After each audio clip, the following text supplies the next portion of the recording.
नमस्कार, मैं हूं रविंद्र जैन और आप देखना शुरू कर चुके हैं सबकी खबर। आज खबर ये आ रही है कि भोपाल हिस्ट्री फोरम ने देश के जाने माने गीतकार मनोज मुंतशिर को नोटिस भेजा है। वो नोटिस इसलिए भेजा है कि 1 जून को भोपाल में भोपाल गौरव के कार्यक्रम में जिस तरह मनोज मुंतशिर ने कुछ बातें कही हैं वो भोपाल के इतिहास से मेल नहीं खाती हैं। मनोज मुंतशिर का कहना है कि भोपाल की स्थापना राजा भोज ने की है, इसलिए इसका नाम भोजपाल होना चाहिए। दूसरा, उन्होंने कहा है कि दोस्त मोहम्मद खान जो भोपाल आए थे वो एक लुटेरे थे। और तीसरी बात उन्होंने कही है कि भोपाल नवाब हमीदुल्लाह खां आतंकी थे। इसके अलावा 1949 में भोपाल को आजाद करने की बात कही है। ये तमाम सारे ऐसे मुद्दे हैं जो भोपाल के इतिहास से मेल नहीं खाते हैं। भोपाल के जो पुराने लोग हैं वो इसे पसंद नहीं कर रहे हैं और यही कारण है कि भोपाल हिस्ट्री फोरम ने मनोज मुंतशिर को नोटिस देकर 1 महीने में या तो दस्तावेज पेश करें, अन्यथा भोपाल हिस्ट्री फोरम है वो निर्णय लेगा कि आगे क्या कार्रवाई करनी है। इस संबंध में हमारे साथ भोपाल के जाने माने वकील, भोपाल के इतिहासकार, भोपाल के जाने माने एडवोकेट शहनवाज खान साहब हमारे साथ हैं। हम उनसे समझने की कोशिश करते हैं आखिर उन्होंने मनोज मुंतशिर को नोटिस क्यों दिया। आपका बहुत बहुत स्वागत है।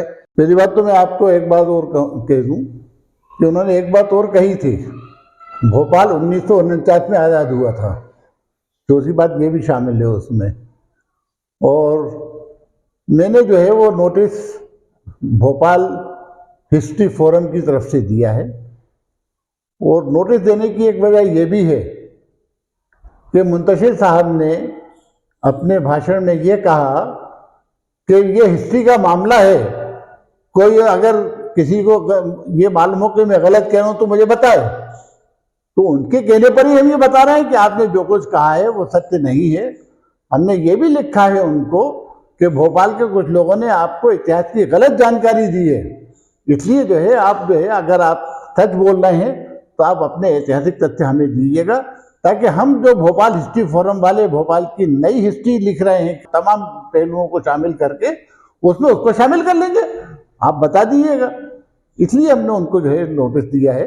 अब जहाँ तक सवाल जो है दोस्त मोहम्मद खां का है, दोस्त मोहम्मद खां को बुनियादी तौर के ऊपर और रानी कमलापति ने अपने पति का जो कत्ल हुआ था उनके पति का, उसका बदला लेने के लिए उनको बुलाया था और उन्होंने वो काम किया। जब उन्होंने काम किया, रानी कमलापति ने उनको भोपाल का एक गांव जो है उनके हवाले किया कि ये आपको हम देते हैं। और दोनों का रिश्ता बहन और भाई का था। ये वो खास बात बता दूं आपको, दोस्त मोहम्मद खान ने रानी कमलापति को बहन बनाया था, तो उन्होंने अपने भाई होने का फर्ज अदा किया और उसको उन्होंने जो बदला उनको लेना था वो लिया। उसके बाद 1723 में भोपाल की उन्होंने स्थापना की। एक बात और मैं कहना चाहता हूँ कि ये भी कहा जाता है कि राजा भोज ने भोपाल बसाया, ये भी उन्होंने कहा। भाई ये बात बिल्कुल गलत है। राजा भोज का इतिहास तो सन 1100 से 1150 के बीच का है। नहीं, आपने लिखा 1000 से 1000 से 1050 तक का इतिहास है। और भोपाल की स्थापना हुई है 1723 में।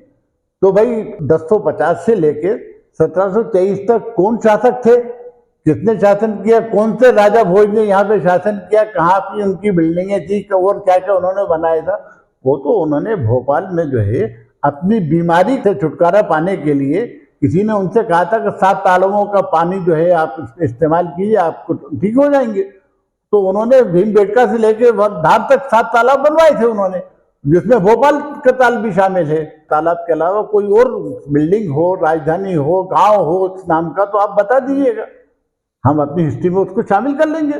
तो शहनवाज जी, एक बात जो पूरे दर्शक जानना चाहते हैं, भोपाल की जनता जानना चाहती है, जो इसमें रुचि रखते हैं इतिहासकार, वो जानना चाहते हैं कि आपने ये लड़ाई छेड़ दी है, एक तरह से ये मुद्दा आपने खड़ा कर दिया है। अब ये लड़ाई कहां तक जाएगी? क्या आप उन्हें भोपाल कोर्ट में बुलाने की तैयारी कर रहे हैं? यदि वो माफी नहीं मांगते हैं तो? देखिए, ये तो क्लाइंट के ऊपर डिपेंड करता है। मैं तो वकील हूँ जी, मुझे भोपाल, आप वकील के साथ साथ भोपाल के इतिहासकार भी हैं, भोपाल के धरोहर भी हैं, भोपाल के शेरे भोपाल के आप पोते भी हैं, तो अकेले आप वकील कहकर बच नहीं सकते। आपको आपकी जिम्मेदारी मेरे ख्याल है उस फोरम से ज्यादा है इस शहर को लेकर, तो आप बच नहीं सकते। आप सीधा सीधा बताइए कि केवल आपने नोटिस देके फॉर्मेलिटी पूरी करी है या वास्तव में इस लड़ाई को आगे लड़ने का भी कोई विचार है? देखिए, भोपाल हिस्ट्री फोरम ने, अभी तो वो मेरे क्लाइंट हैं जी, तो मैं उनके वकील की हैसियत से ही बात कर सकता हूँ, जी, और जो कुछ तमाम जानकारियां मुझे जी। हैं उस आधार पे आपको जवाब भी दे रहा हूँ। जी, और ये जो नोटिस बना है उन सब ने मिलके ही आपस में जो है इस बात को दिया है कि इसके नोटिस दिया जाए।